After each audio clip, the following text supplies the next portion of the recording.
তৃণমূলের পিকনিকে রানাঘাটের বিডিওর উপস্থিতি নিয়ে শোরগোল পড়েছে রাজ্য রাজনীতিতে। জানা গিয়েছে বুধবার নদিয়া রানাঘাট ব্লকের আনুলিয়া অঞ্চলে একটি পিকনিকের আয়োজন করেছিল অঞ্চল মহিলা তৃণমূল। সেখানে উপস্থিত ছিলেন রানাঘাট ১ নম্বর ব্লকের বিডিও জয়দেব মণ্ডল। তাকে ফুলের তোড়া এবং উত্তরীয় পরিয়ে বরণও করা হয়। ভিডিও ভাইরাল হতেই রাজ্য রাজনীতিতে চর্চা শুরু হয়েছে।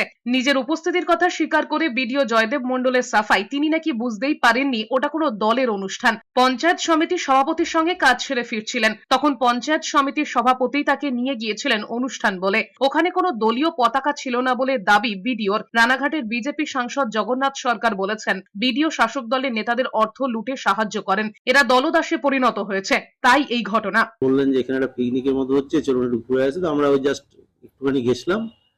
তো ওখানে জাস্ট গেছিলাম, ২-৩ মিনিট ছিলাম, বেরিয়ে এসেছি। কিন্তু ওখানে কোনো পার্টির আমি কোনো ইয়ে দেখিনি, মানে পার্টির কোনো ফ্ল্যাগও কিছু ছিল না।